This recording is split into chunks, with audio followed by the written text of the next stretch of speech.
നമസ്കാരം, ഞാൻ അരുൺ. നമ്മുടെ ദൈനംദിന സാമ്പത്തിക ജീവിതത്തെ നേരിട്ട് സ്വാധീനിക്കുന്ന ഒരു പ്രധാന ഘടകമാണ് റിപ്പോ റേറ്റ് അഥവാ റിപ്പോ നിരക്ക്. ശരിക്കും എന്താണ് ഈ റിപ്പോ റേറ്റ്? നമുക്ക് വിശദമായി നോക്കാം.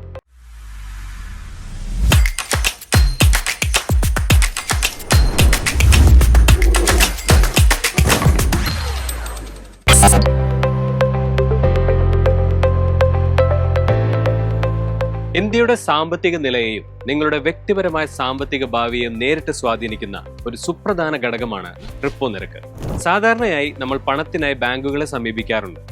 എന്നാൽ ബാങ്കുകൾക്ക് പണത്തിന്റെ കുറവ് വരുമ്പോൾ അവർ ആരെയാണ് സമീപിക്കുക? അവിടെയാണ് റിസർവ് ബാങ്ക് ഓഫ് ഇന്ത്യ ഒരു രക്ഷകനായി എത്തുന്നത്. റിപ്പോ നിരക്ക് എന്നത് വാണിജ്യ ബാങ്കുകൾക്ക് അവരുടെ ഹ്രസ്വകാല ആവശ്യങ്ങൾക്കായി റിസർവ് ബാങ്ക് ഓഫ് ഇന്ത്യയിൽ നിന്ന് പണം കടമെടുക്കുമ്പോൾ RBI ഈടാക്കുന്ന പലിശ നിരക്കാണ്. റിപ്പോ എന്നതിന്റെ പൂർണ്ണ രൂപം റീപർച്ചേസിംഗ് ഓപ്ഷൻ അല്ലെങ്കിൽ റീപർച്ചേസ് എഗ്രിമെന്റ് എന്നാണ്.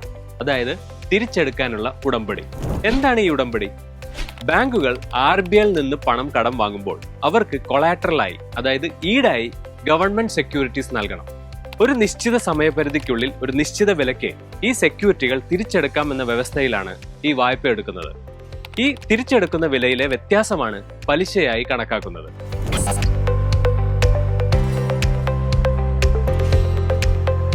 റിപ്പോ നിരക്ക് വെറും ഒരു പലിശ നിരക്കല്ല, മറിച്ച് ഇത് RBIയുടെ ഏറ്റവും ശക്തമായ നാണയനയ ഉപകരണങ്ങളിൽ ഒന്നാണ്. രാജ്യത്തെ പണത്തിന്റെ ലഭ്യത, പണപ്പെരുപ്പം എന്നിവ നിയന്ത്രിക്കുക എന്നതാണ് ഇതിന്റെ പ്രധാന ലക്ഷ്യം. റിപ്പോ നിരക്ക് ഒറ്റയ്ക്ക് പ്രവർത്തിക്കുന്ന ഒന്നല്ല.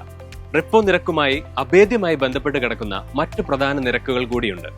അവയിൽ ഒന്നാണ് റിവേഴ്സ് റിപ്പോ നിരക്ക്. എന്താണിത്? ഇത് റിപ്പോ നിരക്കിന്റെ നേർ വിപരീതമാണ്. ബാങ്കുകളിൽ പണം അധികമായി വരുമ്പോൾ അവർ അത് RBI സൂക്ഷിക്കാൻ നൽകുന്നു.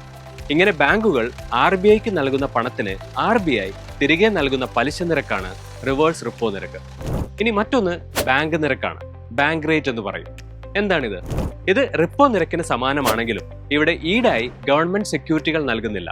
മാത്രമല്ല, ഇത് ദീർഘകാല വായ്പകൾക്ക് വേണ്ടിയുള്ള നിരക്കാണ്. റിപ്പോ നിരക്ക് ഹ്രസ്വകാല വായ്പകൾക്കാണ് ഉപയോഗിക്കുന്നത്. ബാങ്ക് നിരക്ക് പൊതുവെ റിപ്പോ നിരക്കിനേക്കാൾ കൂടുതലായിരിക്കും. എങ്കിലും ഇന്ന് RBI പ്രധാനമായും ഉപയോഗിക്കുന്നത് റിപ്പോ നിരക്കാണ്. ഇനി മറ്റൊന്ന് MSF ആണ്, അതായത് മാർജിനൽ സ്റ്റാൻഡിംഗ് ഫെസിലിറ്റി. വളരെ അത്യാവശ്യ ഘട്ടങ്ങളിൽ ബാങ്കുകൾക്ക് RBIയിൽ നിന്ന് പണം കടമെടുക്കേണ്ടി വരുമ്പോൾ ഉപയോഗിക്കുന്ന സംവിധാനമാണ് MSF.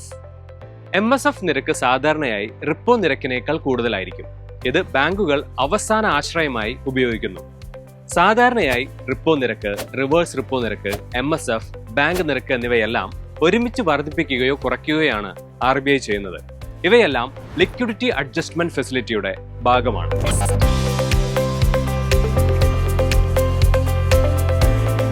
റിപ്പോ നിരക്ക് ഒരു രാജ്യത്തിന്റെ സാമ്പത്തിക ചലനങ്ങളെ നിയന്ത്രിക്കുന്നതിൽ നിർണായക പങ്ക് വഹിക്കുന്നു.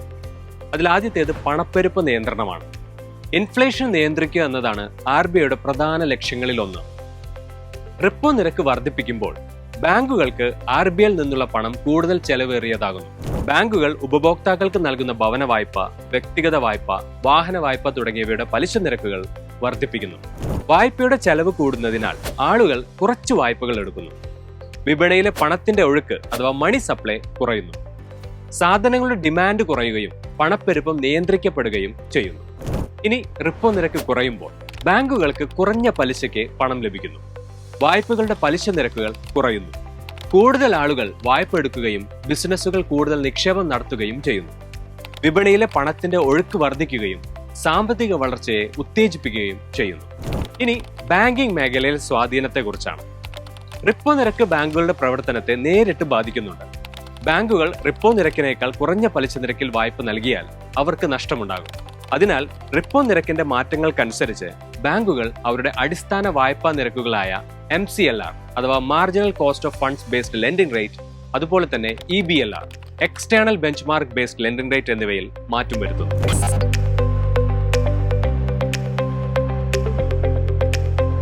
റിപ്പോ നിരക്കിലെ മാറ്റങ്ങൾ വെറും ഒരു സാമ്പത്തിക വാർത്ത മാത്രമല്ല, അത് നിങ്ങളുടെ പോക്കറ്റിനെ നേരിട്ട് ബാധിക്കുന്ന ഒരു കാര്യമാണ്. അതിലെടുത്തു പറയേണ്ടത് വായ്പകളെ കുറിച്ചാണ്. റിപ്പോ നിരക്ക് വർദ്ധിപ്പിക്കുമ്പോൾ നിങ്ങൾക്ക് നിലവിലുള്ളതും അല്ലെങ്കിൽ പുതിയതായി എടുക്കാൻ പോകുന്ന വായ്പകളുടെ പലിശ നിരക്ക് കൂടും. നിലവിൽ നിങ്ങൾ എടുത്തിട്ടുള്ള ഫ്ലോട്ടിംഗ് പലിശ നിരക്കിലുള്ള വായ്പകളുടെ EMI വർദ്ധിക്കുകയോ അല്ലെങ്കിൽ വായ്പാ കാലയളവ് കൂടുകയോ ചെയ്യും. ഉദാഹരണത്തിന് RBI റിപ്പോ നിരക്ക് 0.5% വർദ്ധിപ്പിച്ചാൽ നിങ്ങളുടെ ഹോം ലോൺ, കാർ ലോൺ തുടങ്ങി എല്ലാ പലിശ നിരക്കും ഏകദേശം അത്ര തന്നെ വർദ്ധിക്കാൻ സാധ്യതയുണ്ട്. അതുപോലെ തന്നെ റിപ്പോ നിരക്ക് RBI കുറയ്ക്കുമ്പോഴും നിങ്ങൾ കൊടുക്കേണ്ടി വരുന്ന പലിശ നിരക്കിൽ അത് പ്രതിഫലിക്കുന്നതും കാണാൻ സാധിക്കും. മറ്റൊന്ന് നിങ്ങളുടെ നിക്ഷേപങ്ങളെ ബാധിക്കുന്നതാണ്. റിപ്പോ നിരക്ക് കൂടുമ്പോൾ ബാങ്കുകൾ നിക്ഷേപങ്ങളെ ആകർഷിക്കുന്നതിനായി ഫിക്സ്ഡ് ഡെപ്പോസിറ്റ്, സേവിങ്സ് അക്കൗണ്ട് എന്നിവയുടെ പലിശ നിരക്കുകളും വർദ്ധിപ്പിക്കാൻ സാധ്യതയുണ്ട്. റിപ്പോ നിരക്ക് വർദ്ധിക്കുന്നത് നിക്ഷേപകർക്ക് ഒരു പരിധിവരെ നല്ലതാണ്. അതുപോലെ തന്നെ റിപ്പോ നിരക്കിലെ കുറവും ഇവിടെ പ്രകടമാകുമെന്നത് എടുത്തു പറയേണ്ടത് തന്നെയാണ്. മറ്റൊന്ന് ബിസിനസ് നിക്ഷേപത്തെ കുറിച്ചാണ്. ബിസിനസ് സംരംഭകർക്ക് വായ്പയുടെ പലിശ വർദ്ധിക്കുമ്പോൾ പുതിയ നിക്ഷേപ പദ്ധതികൾ തുടങ്ങുന്നതിൽ നിന്ന് അവർ പിന്മാറാൻ സാധ്യതയുണ്ട്. ഇത് തൊഴിലവസരങ്ങളെയും രാജ്യത്തിന്റെ മൊത്ത ഉൽപാദനത്തെയും ബാധിച്ചേക്കാം.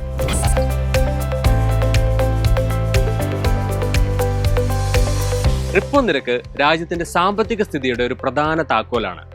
RBIയുടെ നാണയ സമിതി അഥവാ മോണിറ്ററി പോളിസി കമ്മിറ്റി ഓരോ 2 മാസത്തിലൊരിക്കലും യോഗം ചേരുകയും രാജ്യത്തെ പണപ്പെരുപ്പം, വളർച്ചാ നിരക്ക് എന്നിവ വിലയിരുത്തിയ ശേഷം റിപ്പോ നിരക്ക് സംബന്ധിച്ച തീരുമാനമെടുക്കുകയും ചെയ്യുന്നു.